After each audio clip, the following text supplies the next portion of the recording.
Slide. Are we on? There we All go. right. Good morning. Thank you, Chairman Durbin, Ranking Member Grassley, and members of the Judiciary Committee for inviting me to speak today. As most of you are probably aware, I was molested by the U.S. Gymnastics national team and Olympic team doctor, Larry Nassar. And in actuality, he turned out to be more of a pedophile than he was a doctor. What I'm trying to bring to your attention today is something incredibly disturbing and illegal. After telling my entire story of abuse to the FBI in the summer of 2015, not only did the FBI not report my abuse, but when they eventually documented my report 17 months later, they made entirely false claims about what I said. After reading the Office of Inspector General's OIG report, I was shocked and deeply disappointed at this narrative they chose to fabricate. They chose to lie about what I said and protect a serial child molester rather than protect not only me, but countless others. My story is one in which Special Agent in Charge Jay Abbott and his subordinates did not want you to hear, and it's time that I tell you. In the summer of 2015, like I said, I was scheduled to speak to the FBI about my abuse with Larry Nassar over the phone. I was too sick to go meet with anyone in person, and talking about this abuse would give me PTSD for days. But I chose to speak about it to try and make a difference and protect others. I remember sitting on my bedroom floor for nearly 3 hours as I told them what happened to me. I hadn't even told my own mother about these facts, but I thought as uncomfortable and as hard as it was to tell my story, I was going to make a difference, and hopefully protecting others from the same abuse.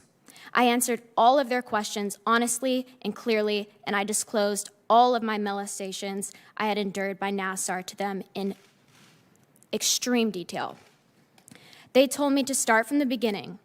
I told them about the sport of gymnastics, how you make the national team, and how I came to meet Larry Nassar when I was 13 at a Texas camp. I told them that the first thing Larry Nassar ever said to me was to change into shorts with no underwear because that would make it easier for him to work on me. And within minutes, he had his fingers in my vagina. The FBI then immediately asked, "Did he insert his fingers into your rectum?" I said, "No, he never did." They asked if he used gloves. I said, "No, he never did." They asked if this treatment ever helped me. I said, "No, it never did." This treatment was 100% abuse and never gave me any relief. I then told the FBI about Tokyo, the day he gave me a sleeping pill for the plane ride, to then work on me later that night. That evening, I was naked, completely alone, with him on top of me, molesting me for hours. I told them I thought I was going to die that night because there was no way that he would let me go. But he did. I told them I walked the halls of Tokyo Hotel at 2 a.m. at only 15 years old. I began crying at the memory over the phone, and there was just dead silence. I was so shocked at the agent's silence and disregard for my trauma. After that minute of silence, he asked, "Is that all?" Those words in itself was one of the worst moments of this entire process for me.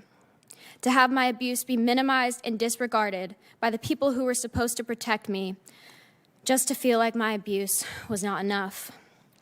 But the truth is, my abuse was enough, and they wanted to cover it up.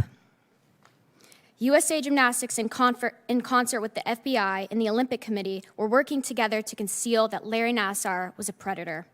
I then proceeded to tell them about London, and how he'd sign me up last on his sheet so he could molest me for hours twice a day.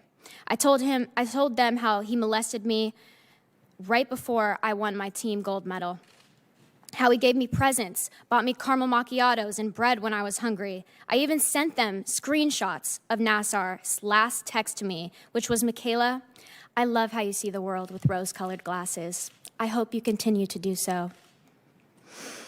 This was very clear, cookie-cutter pedophilia and abuse. And this is important because I told the FBI all of this, and they chose to falsify my report and to not only minimize my abuse, but silence me yet again.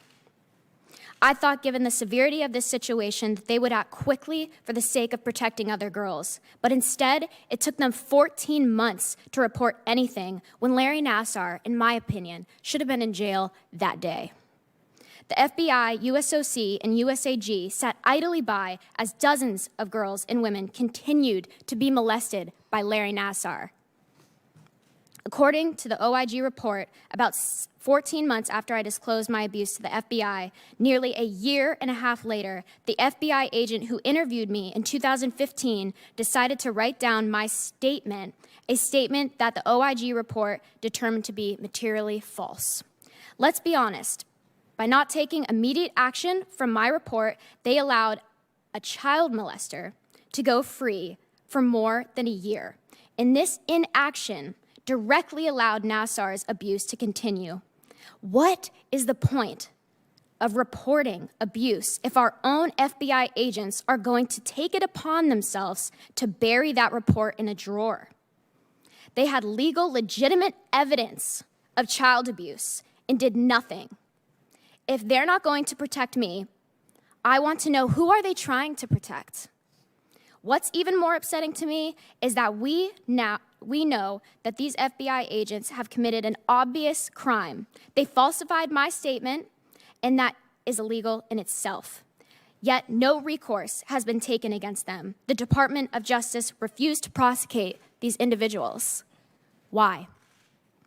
Deputy Attorney General Lisa Monaco couldn't even bring herself to be here today, and it is the Department of Justice's job to hold them accountable. I am tired of waiting for people to do the right thing, because my abuse was enough, and we deserve justice.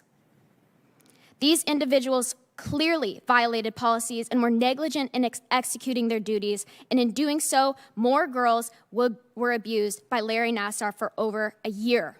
To not indict these agents is a disservice to me and my teammates. It is a disservice to the system, which was built to protect all of us from abuse.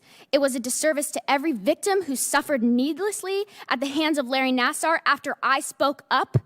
Why are public servants whose job is to protect getting away with this? This is not justice. Enough is enough. Today, I ask you all to hear my voice. I ask you, please do all that is in your power to ensure that these individuals are held responsible and accountable for ignoring my initial report, for lying about my initial report, and for covering up for a child molester. In closing, I would like to express my deep gratitude to the United States Senate, a very powerful institution that from the very beginning has fought for us rather than against us. Thank you, and I welcome any questions.